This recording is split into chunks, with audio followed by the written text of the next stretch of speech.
Tapi nah secara ini sih saya sebetulnya berkomunikasi atau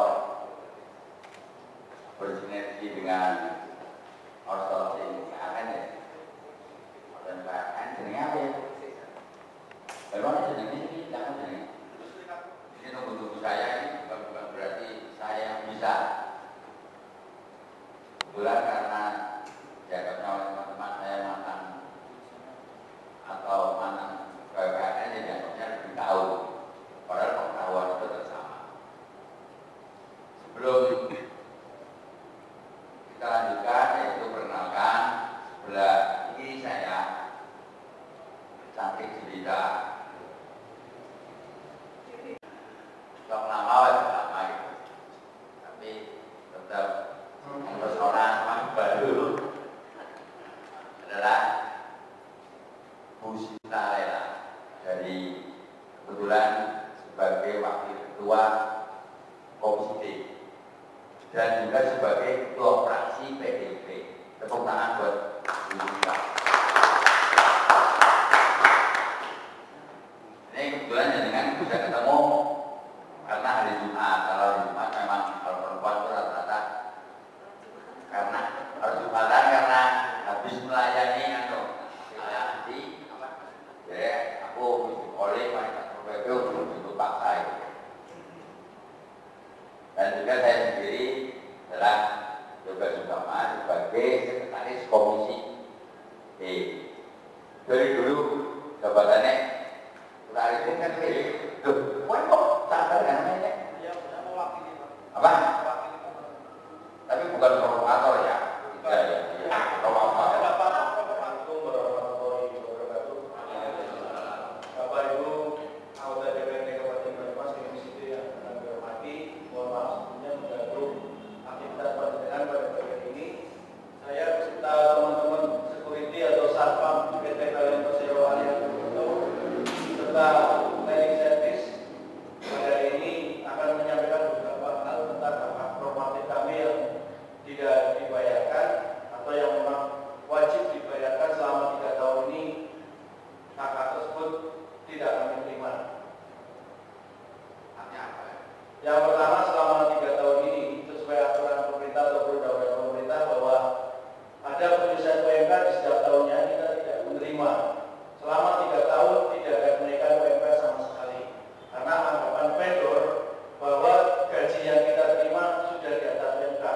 Padahal menurut Bupati sendiri ataupun aturan pemerintah setiap tahunnya ada kenaikan UMK, setiap karyawan juga harus menikmati kenaikan tersebut. Kan nggak bisa. Sekarang dapatnya untuk yang Desember itu untuk satpam cuma 1.272.500. Itu dari sejak tahun berapa? 2012 sampai 2015 kita tidak ada kenaikan, kita mengacu pada UMK 825. UMK tertinggi di PLN area Purwokerto yaitu 2015 saja UMK tertinggi adalah 1.166. Kita masih dibayar menggunakan UMK 825. Padahal kita sudah berkali-kali mengacu baik ke PLN maupun ke vendor. Tidak ada tanggapan.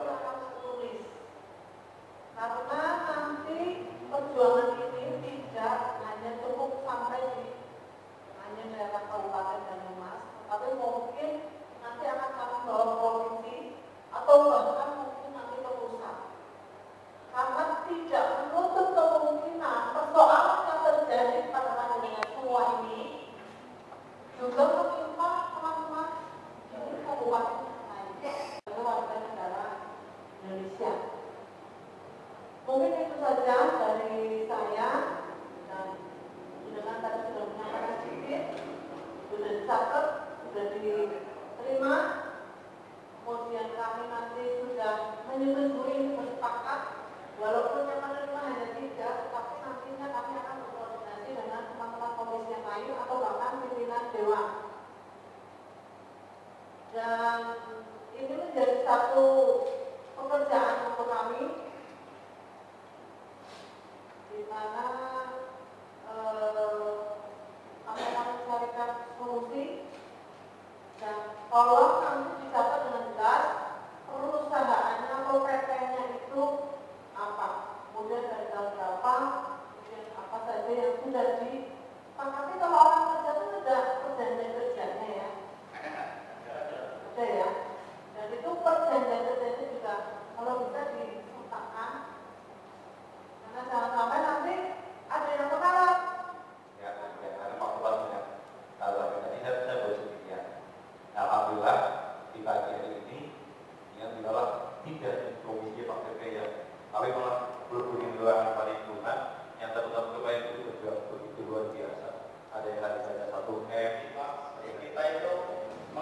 kan dalam manajemen vendor itu sesuai dengan aturan, karena pertama kita itu dulu pernah ikut PT Miu, Pak. Di situ kita kesejahteraannya itu terpenuhi semua. PT Miu sampai kapan? Dari 2001 sampai 2005. Dari 2005 sampai 2010 ya. Terus setelah itu ganti. Nah, setelah itu kita ganti PT yang sekarang ini, Pak. Dari Nah, 2006 Asia Jaya Abadi. Pak. Asia Jaya Abadi. Asia. Asia Jaya Abadi. Nah, di sini permasalahannya kan masalah kesejahteraan itu, Pak. Dari kesejahteraan yang diterima itu kita itu terlalu minim sekali, karena di situ dasarnya hanya UMK aja, Pak. Sedangkan masa kerja dengan tunjangan yang lain yang tadinya ada itu dihilangkan semua. PT Asia Daya Abadi mewakili teman-teman Satpam dan Cleaning Service bahwasanya selama 3 tahun ini kita tidak ada kenaikan penghasilan, di mana kenaikan penghasilan itu mengacu pada kenaikan UMK. Padahal UMK setiap tahunnya naik, tapi kita tidak naik, kita mengacu pada UMK tahun 2012 825, UMK tertinggi di wilayah area Purwokerto itu Wonosobo. Terus yang kedua, beberapa dari teman-teman berkali-kali BPJS-nya tidak bisa digunakan, alias nunggak, preminya tidak dibayarkan. Kemarin aja yang terakhir, teman saya istrinya melahirkan, BPJS-nya tidak bisa digunakan, alasan dari puskesmas tidak dibayarkan. Harapannya Dewan ya otomatis kekurangan UMK naik. Padahal kita juga sudah ke Disnaker, ya. Kita Disnaker juga sudah memberi surat anjuran ke PT Asia Daya Abadi ini untuk membayar kekurangan, dan itu ya harus dibayarkan karena selama ini selama 3 tahun berarti kekurangan itu.